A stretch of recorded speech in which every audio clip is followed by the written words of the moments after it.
What's up everybody, welcome to Makin Breakin part 6. Today I'm going to show you how I did all the weathering and the bluing and the finishing touches on Ray's blaster. So here we go.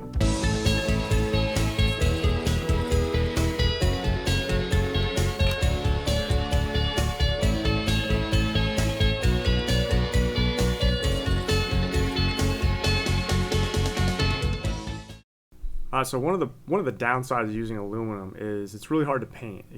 Aluminum forms an oxide layer on it really quickly as soon as it touches the air, and paint doesn't like to stick to it at all. You can put like a self-etching primer on it and paint it, and that works okay. But when you're doing something like weathering, you can't really prime it first. So they do make products like this aluminum black.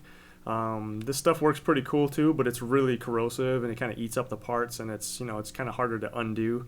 You got to really just sand it all off. So I'm going to try to paint it, but I'm going to try a few different paints first. So I've got some just some flat black acrylic from Tamiya, some flat black enamel testers, and I'm even going to do some Rust-Oleum just flat black enamel spray paint. So we're going to give it a shot, see how it works. So the first thing I'm going to do is use a little Scotch-Brite and buff up the parts a little bit. Start off with the medium red type and then switch to the fine gray. Gonna use a little acetone and give it a wipe down, and should help the paint stick. Let's do a little test to see which paints hold up the best. For the first sample, I'm using a Tamiya flat black acrylic. I'm just kind of dabbing it on. Next is a Tester's enamel flat black, and then also a flat black spray. This is also an enamel, so just kind of spraying it in the cap and then dabbing it on. Alright, so I let them dry overnight, and I'm just going to do a little scratch test. So first, the acrylic kind of feels interesting. It's a little bit gummy, but it holds on pretty well. And then the Tester's enamel felt really similar also. It's actually a little gummy and sticks pretty good. The spray enamel just scratches off super easy. So now I'm just using my fingernail and kind of just scraping along.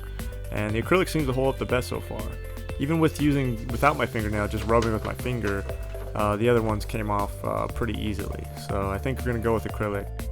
Now I'm just reassembling everything because you want to have everything together so that way all the paint gets stuck in all the cracks of the screws and the different pieces.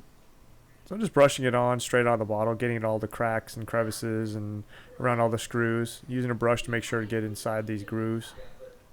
So I'm just making sure to get it all over. Again, doesn't really matter if I put too much on because the whole idea here is I'm going to kind of remove it using acetone.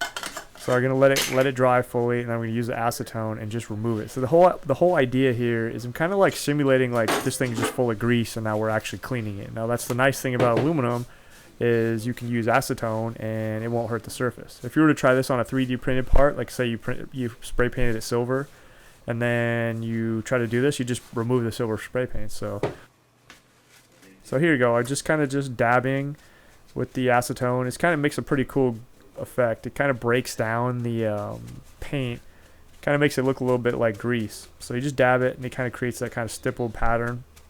There's no real right or wrong way to do it. In order to see how much I wanted to weather it, I kind of looked at some of the screenshots and wanted to try to mimic it. Wanted the grease to collect in the same parts that it did in the screenshots, such as around all the screws and in some of the cracks. So then I took a brush and I just cut off the bristles pretty short so it made it stiffer, and then I dipped it in acetone and just started dabbing, and it creates a similar look to what you see in the screenshots. So then this time I used a softer brush and soaked it pretty good with acetone, and just dabbed and swashed it around, and it created more of like a wash type effect. So if you look at the prop from the movie, it's actually really not that dirty. There's just a lot of gunk and grease kind of around the screws and the barrel tip and some of the other cracks. So I'm just kind of washing it down, just like you'd probably do after using it out in the field.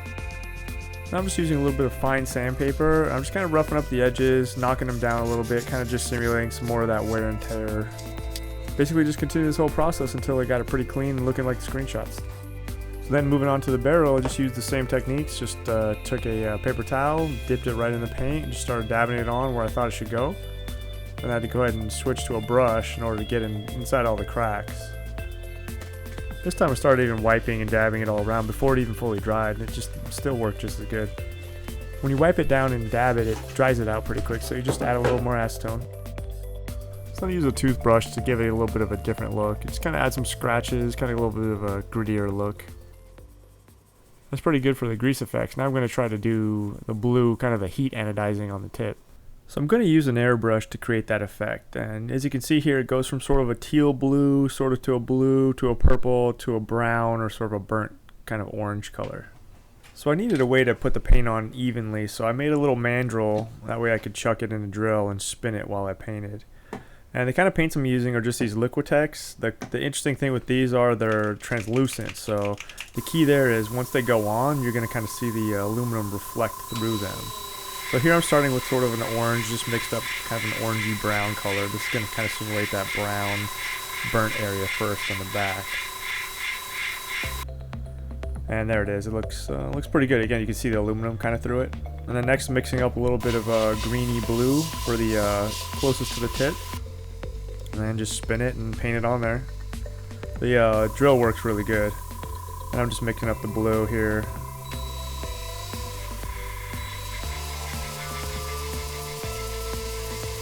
Just trying to put it on as evenly as possible. You don't want to go too much or else it's going to get real muddy looking. And then lastly, just a little purple just to darken it up a little teeny bit. And there you go. It turned out pretty close to how I wanted for a first try. It looks even better once you kind of scratch it all off and weather it up a little bit. And that's kind of what I'm doing here. Just again, a little bit of acetone on that rougher brush, and that's just kind of, you know, scratching it up. I'm not really paying too close attention. I think that's the best way to weather, is just kind of go at it. And there you go, not bad for a first try. Again, you can see the aluminum shining through the translucent colors. And the nice thing about aluminum is if it didn't turn out how you like it, you can just get some acetone, just wipe it all completely off, and go for it again. Cool, now we'll just attach the barrel. This just screws on with this bolt here. You just gotta make sure it's lined up and nice and tight. And that's about it. So here she is, just all finished up. Probably take a little bit more of the dirt and grime off just to match the pictures a little more. It's still a little bit too much on there. And then maybe I'll do some kind of protective clear coat after, but we'll give it a shot. So I think that's it. Hey, it's finally finished. So if you liked what you saw, let me know. Give me some comments and some feedback, good or bad.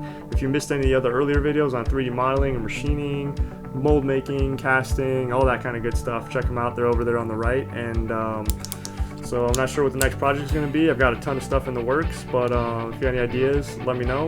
You can also check me out on Instagram, S2Jesse. I just started that, so just don't really have too many followers yet. But anyway, look forward to making the next video.